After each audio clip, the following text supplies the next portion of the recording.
जय यीशु की। मैं हूं प्रियंका डामोर और आप देख रहे हैं रेडियो वेरितास एशिया की हिंदी सर्विस। कलीसियाई समाचार में आप सभी का स्वागत है। कलीसियाई समाचारों में प्रमुख है 5 महाद्वीपों के कॉलेज से मिलेंगे संत पिता फ्रांसिस। श्रीलंकाई लोगों ने ईस्टर हमले के पीड़ितों के लिए न्याय की प्रार्थना की। म्यांमार के लाइकाओ धर्म प्रांत में हिरासत में लिए गए डॉक्टरों और नर्सों को रिहा किया गया। सुपीरियर जनरल के आकस्मिक निधन पर केरला के सिस्टर कांग्रीगेशन ने शोक व्यक्त किया। दिल्ली में विद्या ज्योति धर्मशास्त्री द्वारा आयोजित समारोह में 54 लोगों ने धर्मशास्त्र में दूरस्थ शिक्षा पूरी की।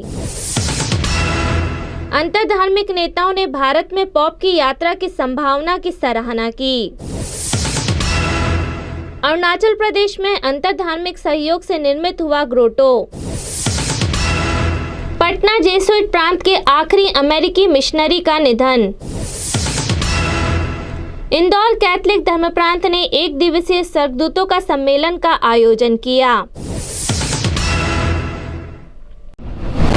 रेडियो वेरितास एशिया आपके लिए लेकर आए हैं आरवीए मोबाइल ऐप। आरवीए मोबाइल ऐप पर हमारे विभिन्न प्रकार के कार्यक्रमों का लाभ लें,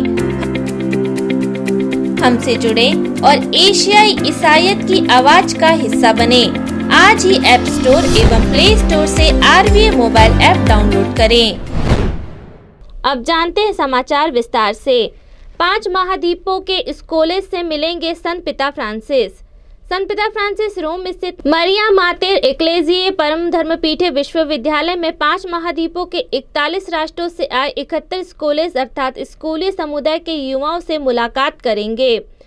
वाटिकन द्वारा बुधवार को प्रकाशित एक प्रेस विज्ञप्ति में बताया गया कि कॉलेज समुदाय के युवा संत पिता फ्रांसिस के साथ इस मुद्दे पर विचार करेंगे कि किस प्रकार कोविड महामारी ने लोगों में स्वतः के बारे में नवीन चेतना जागृत की है। इसके साथ ही कॉलेज युवा समुदाय संत पिता फ्रांसिस के विश्व पत्र फ्रातेली तुति से प्रेरित अपनी नवीन राजनीतिक योजना की भी प्रस्तावना करेगा। म्यांमार के लोइकाओ धर्म प्रांत में हिरासत में लिए गए डॉक्टरों और नर्सों को रिहा किया गया। 23 नवंबर को गिरफ्तार किए गए स्वास्थ्यकर्मी को रिहा करने के लिए पुरोहितों, धर्म बहनों और कुछ जातीय समूहों ने सैन्य परिषद के अधिकारियों के साथ बातचीत की। सैन्य अधिकारियों ने बाद में लगभग 6:18 पर डॉक्टरों और नर्सों को रिहा कर दिया। चर्च परिसर के पास रहने वाले एक स्थानीय ने बताया कि हाँ, 4 डॉक्टरों और सभी नर्सों को रिहा कर दिया गया है। वे सभी 6 घंटे से अधिक समय के बाद लौटे। वे कल और आज पूरे दिन मातृ एवं बाल कल्याण केंद्र में थे। एक पुरोहित और 2 धर्म बहनें स्वेच्छा से डॉक्टरों और नर्सों के साथ गए थे। श्रीलंकाई लोगों ने ईस्टर हमले के पीड़ितों के लिए न्याय की प्रार्थना की। श्रीलंकाई लोगों ने 2019 ईस्टर संडे के हमलों के पीड़ितों के लिए न्याय की गुहार लगाने के लिए प्रार्थना सेवाओं, जनसमूह और प्रदर्शनों का आयोजन किया, क्योंकि कैथलिक पुरोहित को फिर से आपराधिक जांच विभाग द्वारा पूछताछ के लिए बुलाया गया था। फादर सिरिल गामिनी को सीआईडी ने तीसरी बार 22 नवंबर को तलब किया था। पिछले 2 मौकों पर उनसे करीब 8 घंटे तक पूछताछ की गई। आतंकवादी अत्याचार के 31 महीने के बाद सहायक बिशप मैक्सवेल सिल्वा ने 21 नवंबर को कटवा पीटिया में सेंट सेबेस्टियन चर्च में बचे लोगों और पुरोहितों के साथ एक पवित्र मिस्सा चढ़ाई। शाम को सामूहिक प्रार्थना के बाद पुरोहित और विश्वासी उन सभी विश्वासियों के नाम वाले स्मारक के सामने एकत्र हुए जो बम विस्फोट में मारे गए थे। उन्होंने उनकी आत्मा शांति के लिए प्रार्थना की। पुरोहित सहित कुछ प्रदर्शनकारी मुख्य सड़क पर चले गए और कटवा पीटिया जंक्शन पर एक और प्रदर्शन किया और मांग की कि हमलों के पीछे छिपी सच्चाई को उजागर करके न्याय किया जाए। सुपीरियर जनरल के आकस्मिक निधन पर केरला के सिस्टर कांग्रीगेशन ने शोक व्यक्त किया। केरल में 40 साल पहले किसी भी संस्कार के तहत काम करने के लिए और दुनिया में कहीं भी महिलाओं के लिए स्थापित कैथलिक धार्मिक मंडली अपने वरिष्ठ जनरल के आकस्मिक मृत्यु पर शोक मना रही है। FDSHJ की सुपीरियर जनरल सिस्टर रोजी पुथुपरम्बिल का 19 नवंबर को दिल का दौरा पड़ने से निधन हो गया। वह 57 वर्ष की थी। अंतिम संस्कार 23 नवंबर को पठानमथिट्टा जिले के पुनवेली में मंडली के नवनिर्मित कब्रिस्तान में किया गया। दिल्ली में विद्या ज्योति धर्मशास्त्री द्वारा आयोजित समारोह में 54 लोगों ने धर्मशास्त्र में दूरस्थ शिक्षा पूरी की। दिल्ली में विद्या ज्योति धर्मशास्त्रियों द्वारा आयोजित एक समारोह में ईसाइयों को अंधविश्वास से समाज में मसीह के मूल्यों के परिपक्व जीवन की ओर बढ़ने की आवश्यकता पर बल दिया गया।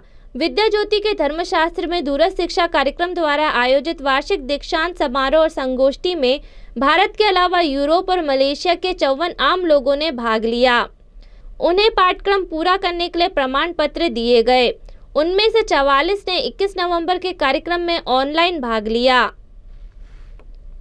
अंतरधार्मिक नेताओं ने भारत में पॉप की यात्रा की संभावना की सराहना की। भारत की राष्ट्रीय राजधानी में विभिन्न धर्मों के धर्माध्यक्षों ने पिछले महीने पॉप फ्रांसिस और प्रधानमंत्री नरेंद्र मोदी के बीच हुई बैठक को ऐतिहासिक और भाईचारे को बढ़ावा देने के लिए एक कदम आगे बताया। G20 शिखर सम्मेलन के लिए रोम में आए मोदी ने 30 अक्टूबर को वेटिकन सिटी में पॉप से मुलाकात की और उन्हें भारत आने का न्योता दिया। भारत की अंतिम पॉप यात्रा 1999 में पॉप जॉन पॉल द्वितीय द्वारा की गई थी। दिल्ली के आर्चबिशप अनिल जोसेफ काउटे ने कहा, पॉप फ्रांसिस के साथ हमारे प्रधानमंत्री की बैठक की पृष्ठभूमि में विभिन्न धर्मों के नेताओं की इस सभा का हमारे देश की शांति और प्रगति के लिए अंतरधार्मिक सद्भाव के लिए बहुत महत्व है। उन्होंने कहा कि भारत को धर्मों और संस्कृतियों, रीति रिवाजों और परंपराओं, जातीयताओं और विरासत की विविधता और बहुलता से नवाजा गया है और इसे अपनी समृद्धि और विशिष्ट पहचान की रक्षा और जश्न मनाते रहना चाहिए। अरुणाचल प्रदेश में अंतरधार्मिक सहयोग से निर्मित हुआ ग्रोटो। नवंबर को मियाओं के बिशप जॉर्ज पल्ली पराम्बिल ने एक ग्रोटो को आशीर्वाद दिया और इसे परिवार के वर्ष को समर्पित किया। सेलेसियन ने यीशु के पवित्र परिवार, मां मरियम और संत जोसेफ की छवियों का अरुणाचल प्रदेश के चांगलांग जिले के नमपाही बाजार में अनावरण करते हुए कहा, यह ग्रोटो हमारे बीच में ईश्वर की उपस्थिति और परिवार के महत्व की याद दिलाने के लिए मानव हाथों का काम है।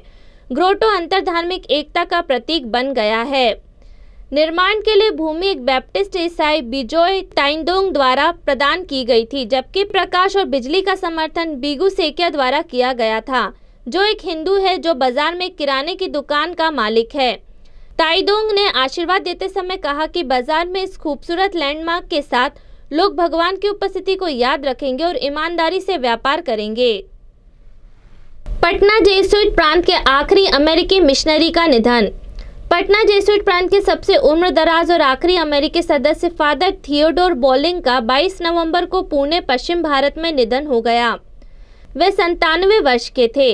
अंतिम संस्कार 23 नवंबर दोपहर 3 बजे डी नोबलिंग कॉलेज थियोलॉजिस्ट चैपल में किया गया।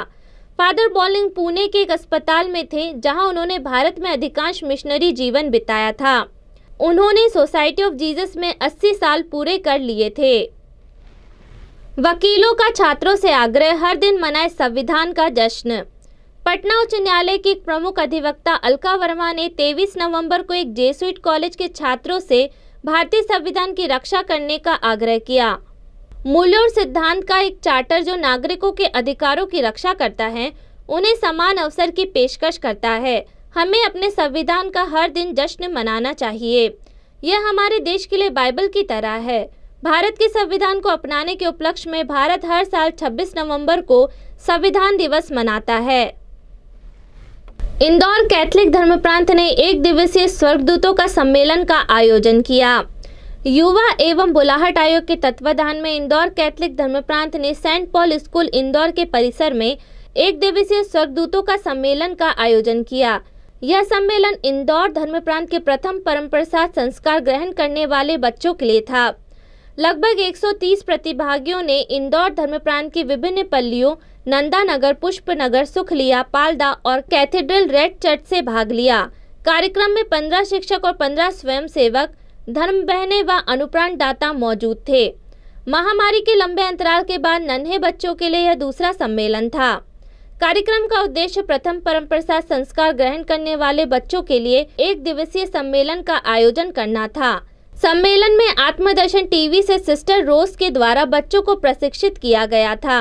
निर्देशक फादर सुमित ताहिर ने उपस्थित प्रथम परमप्रसाद संस्कार ग्रहण करने वाले सभी बच्चों को बधाइयां दी एवं कहा कि यह संस्कार हमारे जीवन के लिए महत्वपूर्ण संस्कार है।